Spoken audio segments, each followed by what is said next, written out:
అందరికీ నమస్తే అండి. మా శ్రీరెడ్డి నారా లోకేష్ గారిని ఉద్దేశించి ఒక లెటర్ రాసిందండి. అన్న తప్పైపోయింది, క్షమించండి, మీ కాళ్ళు పట్టుకుంటాను, మీ చేతులు పట్టుకుంటాను, పెద్ద మనసుతో నన్ను ఎలా వదిలేయండి. ఆర్థికంగా నేను చాలా నష్టపోయాను.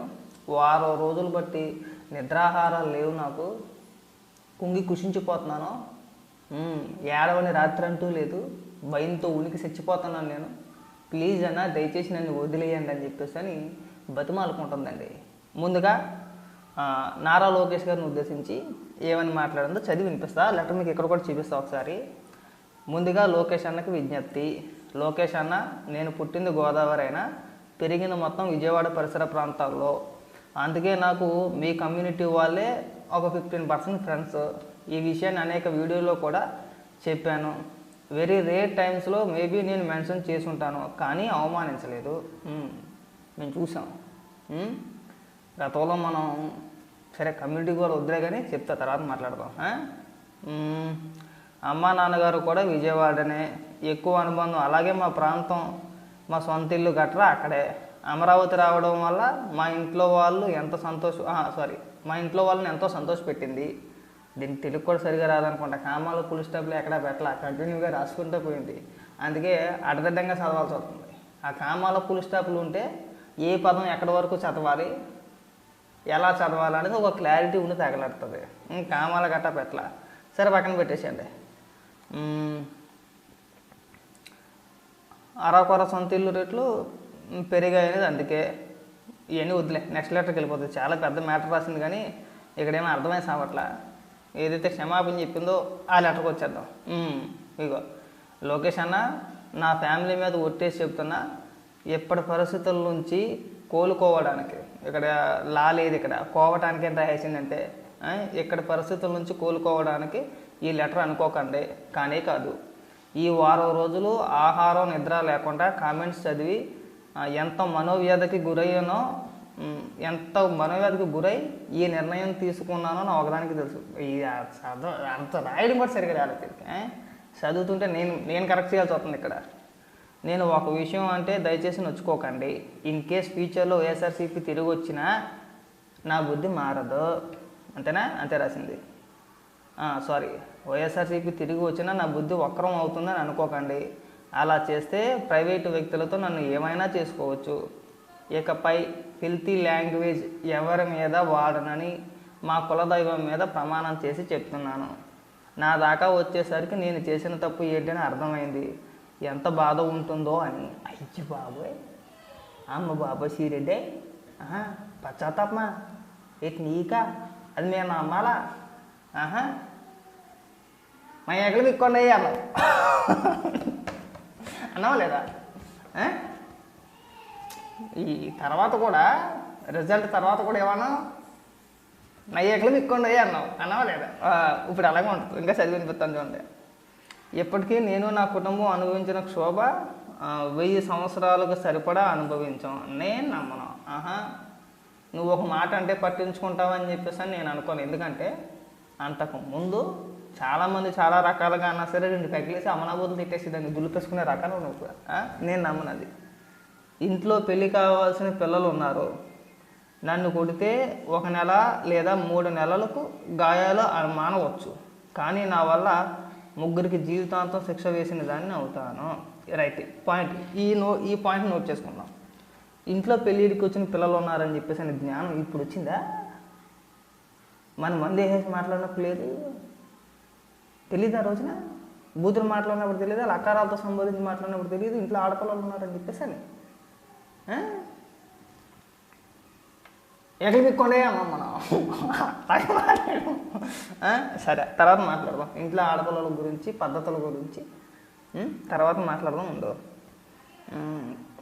నా బాధ నాకంటే బాగా ఎంతమందిని పరిపాలించే మీకు అర్థమయ్యే ఉంటుంది. ప్లీజ్ అన్న, సేవ్ మై ఫ్యామిలీ. ఇక మీడియా, సోషల్ మీడియా అలాగే కేసుల నుంచి నన్ను బంధ విముక్తరాన్ని చెయ్యండి. లోకేష్ అన్న ప్లీజ్. నేను ఇంకెవరికైనా సారీ చెప్పడం మర్చిపోతే వారికి కూడా పేరున క్షమాపణలు అడుగుతున్నాను. నన్ను కూడా వంకరోడు అన్నా కాబట్టి నేను పెద్ద మనసు చేసుకుని క్షమించేస్తాను పో. తర్వాత ఏదో ఇంగ్లీష్లో తగలడిందిలే, అది పక్కన పెట్టే అంటే ఓహో, మూవీ ఫీల్డ్లో ఉన్న వారికా? ఓకే. చిరంజీవి, నాగబాబు గారు అందరికీ కూడా నా క్షమాపణలు.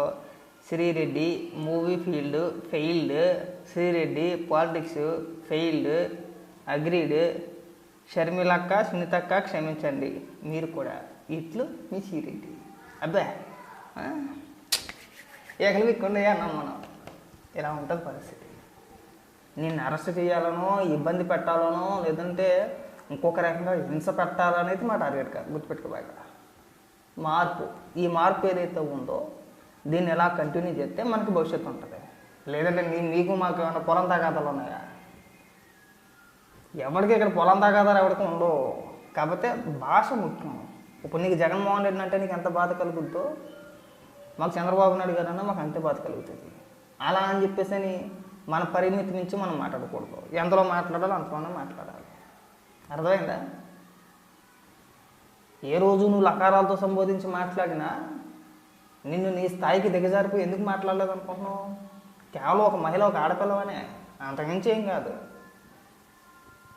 నేను టార్గెట్ చేయాలని చెప్పేసి నీ ఎవరికీ ఉండదు. కాకపోతే ఏంటంటే మనం చేసుకున్న తప్పుదలు కొన్ని ఉంటాయి.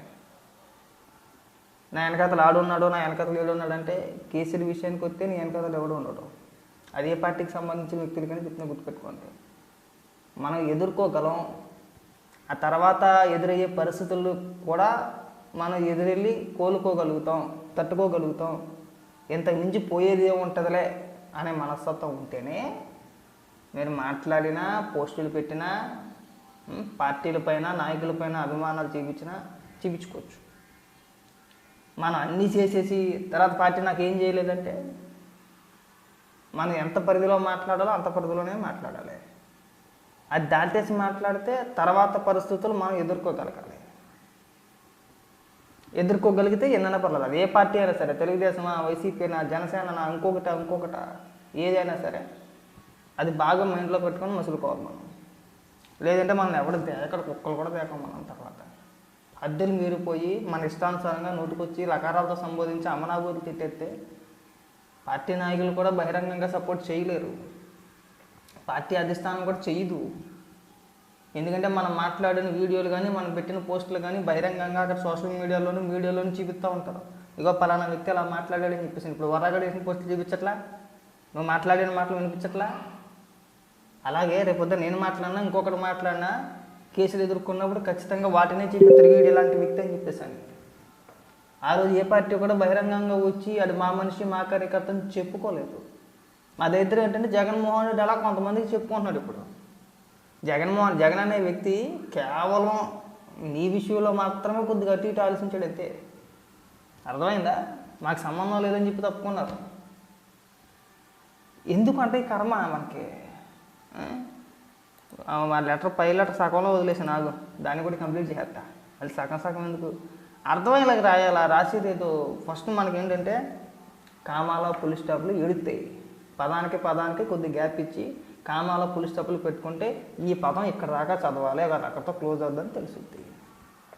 మన చదువు అదే చదివేటి అన్నీ కలిపి రాసేస్తే ఏ పదం ఎక్కడి వరకు చదవాలో తెలియాలి కదా. మన లెటర్ రాస్తే సరిపోద్ది. ఇగో ఒక్క కామా లేదు, ఒక్క పులి స్టాప్ లేదు, అన్నీ కలిపి చదివేయాలంటే తెలుగు నాకు బ్రహ్మాండంగా వచ్చు. నేను చక్కగా తెలుగు చదువుతున్నాను. నాకే ఎరకతరకలుగా ఉంది అది. ఆ లెటర్ నేను చదువుదాం అనుకుంటే నాకే ఎరకతరకలుగా ఉంది. సరేలే అర్థం కాక ఆ లెటర్ తీసుకుని ఆ లెటర్ చదివాను. ఇంకొక లెటర్ ఏమైనా జగన్మోహన్ రెడ్డిని ఉద్దేశించి, అబ్బే ఫర్గివ్ మీ జగనన్న నన్ను మర్చిపో. జగనన్న నేను ఎప్పుడో మర్చిపోయాడు. ఈ లెటర్లో ఏముందంటే చదవాలా కానీ సరే చదివేద్దాం, ఏముంది 2 నిమిషాలే కదా. జగనన్నకి, భారతమ్మకి నా హృదయపూర్వక నమస్కారాలు. ఈ జన్మకి మిమ్మల్ని నా కళ్ళతో టీవీలో కాకుండా నిజంగా చూసే అదృష్టం లేదనుకుంటా. ఒక ఫోటో కూడా తీసుకునే అదృష్టాన్ని నేను కోల్పోయానని అనుకుంటున్నాను. ఎందుకంటే నా పేరుతో వైఎస్ఆర్సీపీకి చెడ్డ పేరు తీసుకొచ్చాను.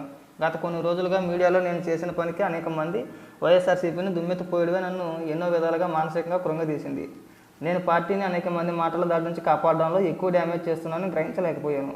నేను అట్లీస్ట్ వైఎస్ఆర్సీపీలో సభ్యురాలను కూడా కాదు.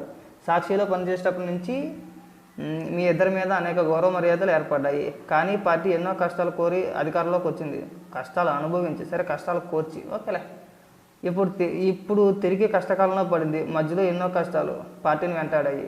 జగనన్న పాదయాత్ర, కేసులు, జైలు, ఆయన కష్టాలు చూసి ఆయనకు ఉడతా సాయంగా ఉండాలని అనుకున్నాను.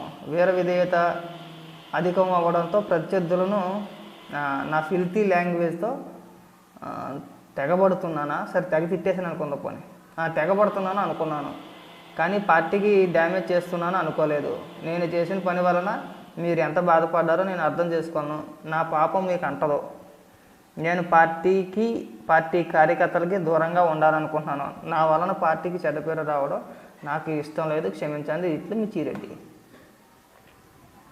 సర్లే, నీ గురించి ఇంతకు మించి ఎక్కువ మాట్లాడితే బాగోదు. అసలే బాధల్లో ఉండవు, కష్టాల్లో ఉండవు. జాగ్రత్తగా ఉండు. కొన్ని రోజులు కాదు, రాజకీయాలు పక్కన పెట్టేసి రాజకీయాల గురించి కూడా మాట్లాడచ్చు. చాలా చక్కగా మాట్లాడచ్చు మనం. ఎంతమంది మాట్లాడట్లేదు? ఒకవేళ ఇలాగే మాట్లాడాలి అనుకుంటే చక్కగా మాట్లాడవచ్చు, బూతులు లేకుండా. చివరాఖరిగా ఇంకెప్పుడు కూడా మా ఇంటికి పిక్కోకుండా అనుకోకుండా పద్ధతిగా మన జీవితాన్ని మనం ముందుకెళ్ళాలి. మనం ఆర్థికంగా బలపడాలి. ఆర్థిక కష్టాలు మనం అనుభవించకూడదు. ఆ కష్టాలు మన కుటుంబం అనుభవించకూడదు. సో శుభ్రంగా సంతోషంగా ఉండాలి. నువ్వు కూడా బాగుండాలని చెప్పేసి అని పెద్ద మనసుతో కోరుకుంటున్నాను నేనైతే. కాబట్టి మళ్ళీ కామెంట్లో నేను మా సిరెడ్డి అన్నానని చెప్పేసి అని మీరు రకరకాలుగా అంటకట్టుకుంటారు బాబు. మా ఆవిడ చూసి తిడుతుంది, తెలతలేదు. కాబట్టి జాగ్రత్త. బాయ్ సిరెడ్డి. ఇంకెప్పుడు కూడా మాట్లాడకూడదు అలాగా, తప్పు కదా.